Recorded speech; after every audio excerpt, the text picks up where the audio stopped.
en esta semana acerca de cuál debería ser nuestra actitud, ¿no es cierto?, cada vez que enfrentamos el día a día de nuestras vidas como verdaderos hijos de Dios, ¿no? Y en realidad me hacía algunas preguntas, ¿no? Y una de las preguntas que me hacía era si verdaderamente estaré siendo lo suficientemente agradecidos con el Señor por todo lo que Él nos da, por todo lo que Él ha hecho a lo largo de nuestras vidas. Y también me preguntaba si de pronto estaré siendo lo suficientemente o estaré siendo lo suficientemente comprometido con la causa de Cristo, ¿no? Me preguntaba si verdaderamente estaré cumpliendo las expectativas que el Señor tenía con respecto a mi vida, ¿no? Y mientras pensaba todo esto, me llegó a pensar en el rey David, ¿no? En la actitud del rey David cuando él dice que se presentaba delante de la presencia de Dios para alabar su nombre, para glorificar su nombre, para reconocer su grandeza, pero por sobre todas las cosas, para reconocer especialmente que fuera Dios el que guiara su vida, ¿no? Y me impacta mucho la actitud de él para cuando él se presenta permanentemente en la presencia de Dios, y podía destacar el hecho de la humildad con la que él se presenta, el reconocimiento, pero lo que más me impacta también es el deseo de él como hombre de Dios a través de su oración, que sea Dios el que permanentemente llene su vida de gracia, llene su vida de favor, estén siempre sobre su casa. Me impacta mucho el deseo de él, porque el anhelo del rey David es precisamente rogarle a Dios que no solamente su gracia y su bendición afecten su vida en lo personal, afecten todas sus actividades como rey, sino la necesidad de que Dios estuviera supliendo de todas sus necesidades sobre su hogar, sobre su casa, sobre su descendencia. Y me preguntaba si es esta nuestra actitud delante de la presencia de Dios. Me preguntaba si es esta nuestra petición constante y continua y diaria en nuestras vidas, que sea el Señor que no solamente bendiga nuestra vida y que bendiga la vida de nuestros hijos y de nuestra heredad, sino la necesidad de que sea Dios que permanentemente su favor y su gracia inunden nuestro hogar hacia el futuro. Y quería en esta hora compartir con ustedes acerca de lo que se encuentra en el libro de Segunda de Samuel, capítulo 7. Segunda de Samuel, capítulo 7, versículo 18. Y él se encuentra en la presencia de Dios. Y me encanta su actitud, ¿no? Porque él ejerce, como dice el título, una acción de gracia delante de Dios. Y quería compartir con ustedes toda esta oración que tiene varios versículos y que vamos a ahondar sobre algunos versículos para no hacerlo tan largos, ¿no? Segunda de Samuel, capítulo 7, versículo 18. Segunda de Samuel 7, versículo 18, y fíjate lo que dice. Y entró el rey David y se puso delante de Jehová y dijo: Señor Jehová, ¿quién soy yo y qué es mi casa para que tú me hayas traído hasta aquí? ¿Aún te ha parecido poco esto, Señor Jehová? Pues también dice: has hablado de la casa de tu siervo en lo porvenir. ¿Es así como procede el hombre, Señor Jehová? ¿Y qué más puedo añadir, David, hablando contigo? Pues tú conoces a tu siervo, Señor Jehová. Todas estas grandezas han sido hechas por tu palabra y conforme a tu corazón, haciéndolas saber a tu siervo. Por tanto, tú has engrandecido, Jehová Dios, por cuanto no hay como tú, ni hay Dios fuera de ti, conforme a todo lo que hemos oído con nuestros oídos. ¿Y quién como tu pueblo, como Israel, nación singular en la tierra? Porque fue Dios para rescatarlos por pueblo suyo y para ponerle nombre y para hacer grandezas a su favor y obras terribles a tu tierra, por amor a tu pueblo que rescataste para ti de Egipto, de las naciones y de sus dioses. Porque tú estableciste a tu pueblo Israel por pueblo tuyo para siempre. Y tú, Jehová, fuiste a ellos por Dios. Ahora pues, y aquí está la clave de su oración. Ahora pues, Jehová Dios, confirma para siempre la palabra que has hablado sobre tu siervo y sobre tu casa, y haz conforme a todo lo que has dicho. Que sea engrandecido tu nombre para siempre, y se diga: Jehová de los ejércitos es Dios sobre Israel. Y que la casa de tu siervo David sea firme delante de ti. Porque tú, Jehová de los ejércitos, Dios de Israel, revelaste al oído de tu siervo, diciendo: yo te edificaré casa. Por esto tu siervo ha hallado en su corazón valor para hacer delante de ti esta súplica. Ahora pues, Jehová Dios, tú eres Dios y tus palabras son verdad, y tú has prometido este bien a tu siervo. Ten ahora bien bendecir la casa de tu siervo, para que permanezca perpetuamente delante de ti, porque tú, Jehová Dios, lo has dicho, y con tu bendición será bendita la casa de tu siervo para siempre. Qué tremenda oración, qué tremenda súplica que ejerce el rey David sobre la necesidad de la bendición de Dios. ¿Sabe? Cuando nosotros aceptamos verdaderamente al Señor como nuestro Dios y como nuestro único Salvador, recibimos del Señor todas sus promesas, recibimos del Señor sus bendiciones, recibimos del Señor su gracia, su amor, su favor, su paz. Pero la promesa más bella que el Señor nos garantiza es que Él nunca nos desamparará, que Él nunca nos abandonará, que Él nunca nos dejará solo, sin importar lo que nosotros vivamos. Y esta es la clave de lo que el Señor establece. Cuando nosotros nos encontramos genuinamente con nuestro Dios, con nuestro Creador, cuando nosotros pedimos perdón por nuestros pecados, cuando aceptamos la voluntad de Dios sobre nuestras vidas, en ese momento dice que el poder de su Espíritu empieza a reinar en nuestras vidas, y nuestras vidas, por ende, ya no son exactamente las mismas. Empezamos a sufrir la transformación, empezamos a sufrir los cambios que Dios quiere sobre nuestras vidas. Empezamos a regenerar nuestras vidas y empezamos cada día a crecer en nuestras vidas espirituales. Ahora, esta debe ser nuestra acción diaria, pidiendo a Dios de que el Señor bendiga nuestros hogares, nuestras familias. Que el Señor sea quien traiga dirección a nuestras vidas, que el Señor sea el que traiga convicción a nuestras vidas sobre aún aquellas cosas que necesitan ser cambiadas y transformadas para la honra de Dios y para la gloria de Dios. Una de las tantas cualidades de este hombre es precisamente de que dice que él tenía un corazón alineado a la voluntad de Dios.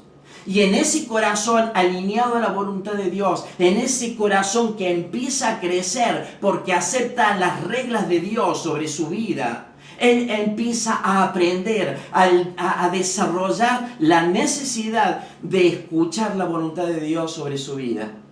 Él empieza a tomar decisiones en base a la propuesta de Dios. Y esta es la evidencia de un hombre que realmente se afecta y se aferra a Dios. El hecho de que cada decisión que él va a tomar en su vida están perfectamente direccionadas por la voluntad de Dios. ¿Sabe?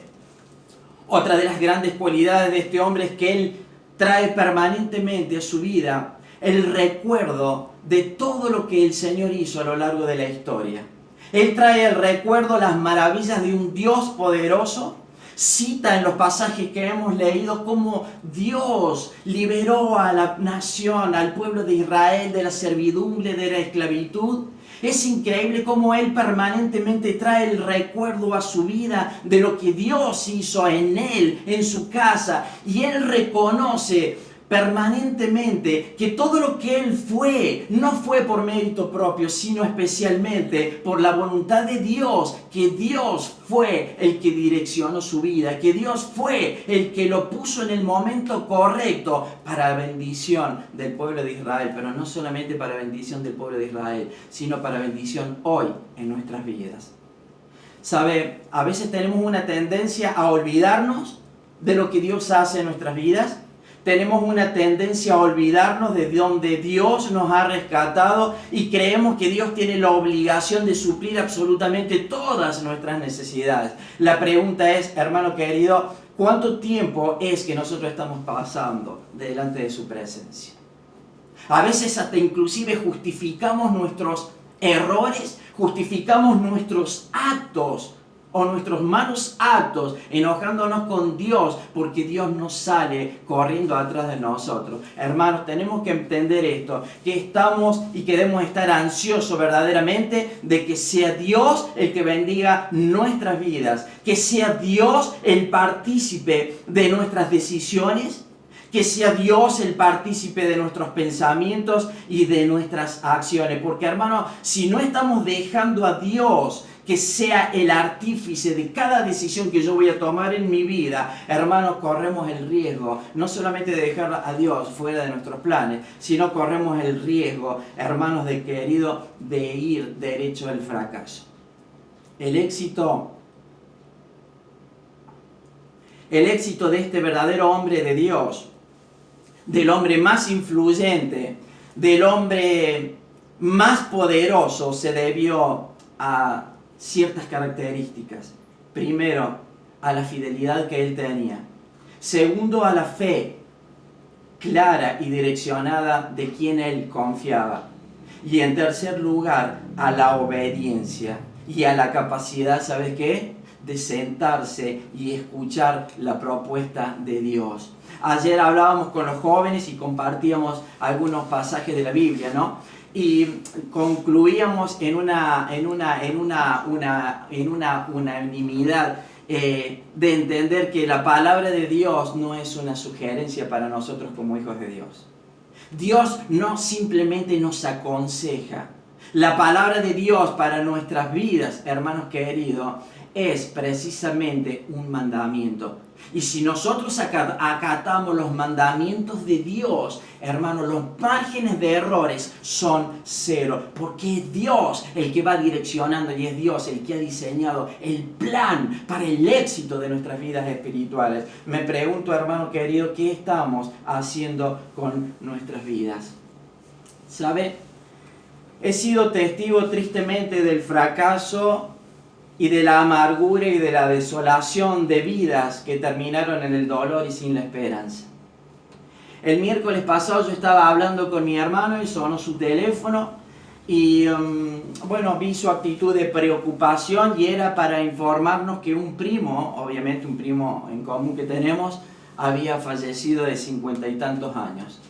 Este muchacho, a pesar de que durante tantos años de su vida fue predicado, no había nada que ignorara del Evangelio de Cristo. La última vez que nos cruzamos pudimos hablar acerca de la necesidad que tenía de encontrarse con el Señor. Él estaba solo y parte de lo que él hablaba daba a entender que su vida no tenía sentido y que ya ni siquiera tenía sentido el hecho de poder estar viviendo. Él quería ya morir, ¿no? Y a pesar de que cuando uno le hablaba del Evangelio y oraba por él, a él se le llenaban los ojos de lágrimas, nunca en realidad, por lo menos adelante mío, tomó la decisión de abrazarse al Señor. Y digo, nunca tomó la decisión de abrazarse al Señor porque si no en los últimos tiempos nunca se hubiese encontrado en esta actitud.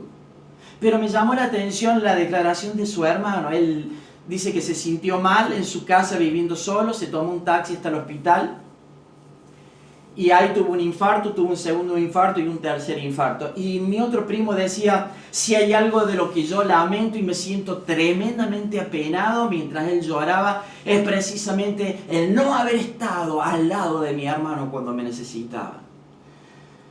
Yo pensaba que lo peor de todo que te puede pasar, hermano querido, es no que esté toda tu familia o todos tus parientes alrededor tuyo en un momento así. Lo peor que te puede pasar en tu vida es haber dejado de lado a Dios. Lo peor que te puede pasar en tu vida es enfrentar la muerte sin Dios, sin Cristo en tu vida. ¿Sabes por qué? Porque por más que estés rodeado por todos tus parientes, ninguno de ellos tiene la autoridad o la capacidad para determinar la eternidad. Es solamente Cristo, es solamente Dios el que va a determinar tu eternidad. Y si no estás abrazado a Dios, hermano, tus riesgos de perder la salvación son peligrosos. ¿Sabe? El año pasado falleció mi otra prima de 50 y tantos años, arquitecta, y me venía a la memoria durante tantos años mis padres predicándoles a su familia y llevando el evangelio y tratando de alentarlos a que se encuentren con Dios, de tratar de alentarlos para que ellos pudieran ver de que en Cristo Jesús hay una vida totalmente diferente a la que ellos vivían en ese momento y a los que el resto del mundo vive sin Dios. Y sabe, tristemente lo digo, yo podía ver cómo de pronto esta familia aún se burlaba de estas cosas. Y yo decía, si este padre hubiese clamado delante de la presencia de Dios por la salvación de su casa, como lo hizo el rey David, que su anhelo más importante, que su desesperación más grande era de que su casa a futuro estuviera cubierta por la gracia y la misericordia de Dios, la vida de mis parientes hubiese sido totalmente diferente a la experiencia que ellos vivieron como familia, ¿sabe? Usted podía ver y aún puede ver la expresión de los rostros de esas familias sin Dios. Y a mí me causa mucha tristeza, hermano, porque ¿sabes qué? El plan de Dios para estas familias, el plan de Dios para las familias de cada uno de nosotros es perfecto. Dios anda buscando adoradores de verdad, no anda buscando gente que se emocione con la palabra de Dios. Dios no anda buscando gente que simplemente se le llenen los ojos de lágrimas cuando hablas de un versículo bíblico. Lo que Dios anhela de la vida personal de cada uno es que nosotros podamos entender el plan de Dios, que nosotros corramos cada día de nuestras vidas a los pies de Cristo y poder ahí presentar nuestras necesidades. ¿Sabe? Me encanta la actitud del rey David en el versículo 20, que él dice, ¿y qué más puedo añadir, David, hablando contigo? Señor, si tú verdaderamente conoces a tu siervo. Me encanta esta actitud de él porque de alguna manera él está reconociendo sus limitaciones. Él está diciendo y él está como diciendo, Señor, ¿qué te voy a esconder de vos? Si vos me conoces más que a mi propia vida. Él está diciendo, Señor, si vos conoces acerca de mis fracasos, si vos conoces mis anhelos, si vos conoces mis sueños, si vos me conoces aún en el descanso, mis pensamientos, si vos conoces mis alegrías y mi tristeza, ¿cómo es que no te voy a buscar si solamente tú eres mi refugio? Esta es la actitud de un hombre de Dios. Y no puedo dejar de pensar en Pedro, hermano, ahí en el libro de Juan, cuando Pedro le responde al Señor Jesucristo, ¿a quién iremos, Señor, si solamente tú tienes palabra de vida eterna? Hermano, ¿qué actitudes en la vida de estos hijos de Dios? ¿Sabe?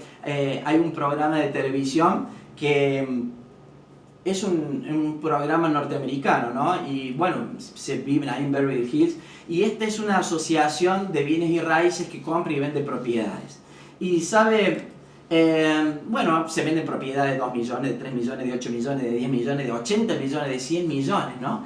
Y como es un reality, uno puede ver de pronto que esa gente festeja la compra de una casa, que son unas casas monstruosas, ¿no? Pero al final de la historia, uno puede empezar a ver las familias llorando, tristes. Algunos hasta reconociendo públicamente en el reality de que sus vidas son un desastre. Y que todos los autos, y que todas las casas, y que todas las propiedades no pueden llenar el vacío de esas vidas. Y sabe, ahí pude descubrir, hermano, que los ricos también lloran. ¿Se acuerda de la novela de los años 90, la novela mexicana de los años 80, los ricos también lloran? Hermanos, los ricos también lloran, porque mientras la gente busca el dinero para saciar sus necesidades, lo único que necesitas para tu vida es poder encontrarte con Dios. Tus hijos no necesitan, como siempre decimos, 20 millones de dólares para garantizarle el futuro. Lo que tu hijo necesita, lo que tus hijos necesitan y lo que tu casa necesita es precisamente que todos los días de tu vida corras hacia la presencia de Dios rogando por su gracia y su favor. Y del resto, hermanos, se encarga absolutamente Dios. Sin dudar, hermano querido, debemos entender que el único lugar donde podemos ir cuando nosotros nos encontramos con problemas y con dificultades, cuando nosotros nos encontramos en la soledad y en la tristeza, es solamente en la presencia de Dios, porque solamente en Él encontramos la paz. Solamente en Él encontramos nuestra seguridad, el consuelo y el amor que no encontrás en este mundo. El único lugar de mi vida, hermano querido, en donde puede ser mi vida transformada, restaurada, es en el único lugar en donde yo puedo encontrar la seguridad, el descanso y todas las respuestas de mi vida. Y todas las respuestas a mi pregunta. Hermanos, qué triste que es cuando te encuentras con mucha gente que se pierde esta bendición, aún creyentes que se encuentran, hermanos queridos, tristemente lo digo, no me alegro, sino que tristemente me encuentro con muchos creyentes que viven en esta actitud de fracaso. ¿Sabe? ¿Estás pidiendo que verdaderamente sea Dios el que bendiga tu hogar? Porque si estás pidiendo que Dios bendiga tu hogar, estás perfecto. Ahora la pregunta es, ¿cuánto tiempo le estás dedicando en oración a Dios? ¿Cuánto tiempo le estás dedicando, hermano querido, en escuchar la palabra de Dios? Porque Dios a través de su palabra quiere hablar a nuestros corazones. ¿Cuánto tiempo es el de inversión que haces para que tu casa sea bendecida? Porque si no estás haciendo, Dios no tiene ninguna obligación de bendecir tu propiedad, de bendecir tu casa y de bendecir tu vida. ¿Sabes por qué? Porque Dios establece una regla de oro que es primeramente buscar el reino de Dios. Primeramente búscame, dice a mí, busca mi justicia y todo lo que necesites, dice Dios, yo te lo voy a dar. Ahora, David pidió la bendición sobre su hogar, pero ¿sabes qué? Primero se puso delante de la presencia de Dios y primero reconoció, ¿sabes qué? La necesidad que sea Dios que edifique su casa, como dice en el verso 21. En el verso 27, porque tú, Jehová de los ejércitos, Dios de Israel, revelaste, dice, a mi oído, dice el salmista, diciendo, yo edificaré casa. Hermano, ¿estás puesto en las manos de Dios? ¿Estás permitiendo que sea el Señor el que edifique tu casa? ¿Estás permitiendo que el Señor tome las decisiones sobre tu vida, sobre tu hogar, sobre tu descendencia y sobre cada decisión de tu vida? Porque ¿sabes qué? El Salmo 127 dice que si el Señor no es el que edifica tu casa, en vano trabajan los que la edifican. ¿Sabes lo que estás diciendo? Si no vas a permitir que sea el Señor el que edifique todas las áreas de tu vida, si no vas a permitir que el Señor sea el que controla toda tu vida, por más que te esfuerces, nunca tu casa será edificada conforme a la voluntad de Dios. Hermanos, debemos entender estos principios claros que Dios establece. Ahora, no solamente reconoce la necesidad de que su casa sea edificada por lo sobrenatural de Dios, sino también reconoce sus limitaciones humanas. En segundo lugar, reconoce también, ¿sabes qué? El poder de un Dios poderoso. En tercer lugar, se humilla delante de la presencia de Dios. Y en cuarto lugar, reconoce que solamente Dios puede cumplir sus promesas y que solamente su palabra es vida y es absolutamente verdad. ¿Dónde estamos orientando nuestra fe? Dios quiere, hermano, y esto lo debemos entender, que Dios quiere, por cierto, lo mejor para tu vida. Él quiere lo mejor para tu hogar, para tu familia, para tus hijos. Y Dios, créame, hermanos queridos, que está dispuesto a bendecirte como ni siquiera te lo podés llegar a imaginar.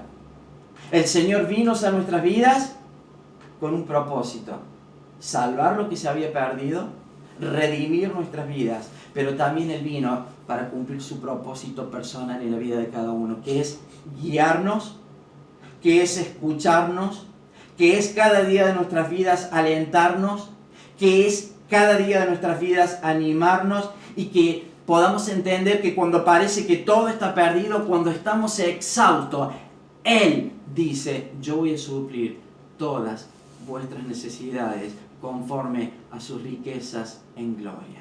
Amén. Hermanos, Él quiere perdonarnos, Él ha venido a redimirnos y a darnos la oportunidad. ¿Y sabes qué? Debemos darnos la oportunidad. Cuando el Señor nos miró desde la cruz, Él no consideró que todo estaba perdido. Cuando Él desde la cruz observó la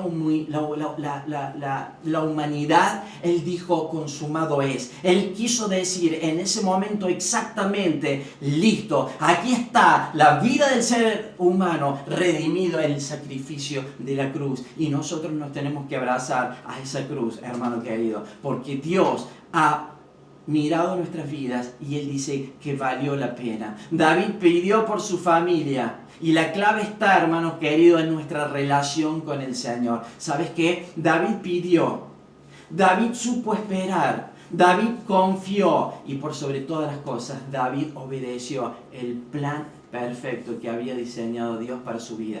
No solamente lo obedeció, sino que gloria a Dios que lo entendió. Hermanos, que podamos entender cada uno de nosotros el plan perfecto que Dios ha diseñado. Este Dios, hermano, y vamos concluyendo, que todo lo sabe, que todo lo ve, que todo lo quiere establecer en nuestras vidas. Él quiere cada día que nosotros crezcamos en esta relación con cada uno en forma personal. Él quiere, hermano, y Él desea bendecir nuestras vidas, nuestras familias y nuestra heredad para siempre. Y que cada uno de nosotros podamos decir lo que dijo David. Yo deseo, hermano, yo deseo, Dios mío, que tu bendición permanezca para siempre, porque sé que tú lo que has dicho es verdad, porque sé que mi casa será bendecida para siempre y por siempre. Este era el anhelo de un verdadero hombre de Dios. Hermanos, que este sea el anhelo perpetuo de nuestras vidas, que sea Dios el que cada día con su gracia y su favor inunde en todas las áreas de nuestras vidas, que sea el Señor edificando nuestras vidas personales, nuestras vidas familiares, a nivel matrimonio, a nivel en relación con los hijos. Hermano, deja que sea Dios el que en cada momento, Señor, sea Él restituyendo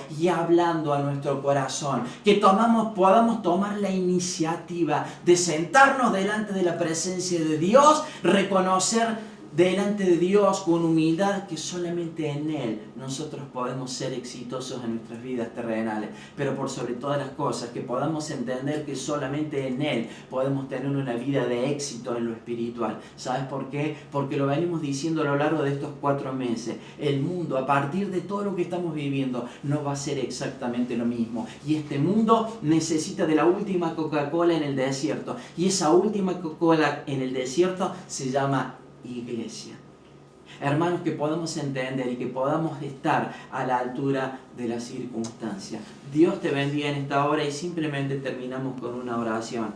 Padre, te damos las gracias, Señor, especialmente por tu palabra. Padre, queremos en esta hora reconocer nuestras falencias, nuestras debilidades, pero especialmente en esta hora, Señor, queremos rogarte que tu paz, que tu misericordia, que tu gracia y tu favor estén todos los días de nuestras vidas sobre nuestros hogares. Padre, reconocemos que no podemos dar un solo paso si no es con el consentimiento tuyo.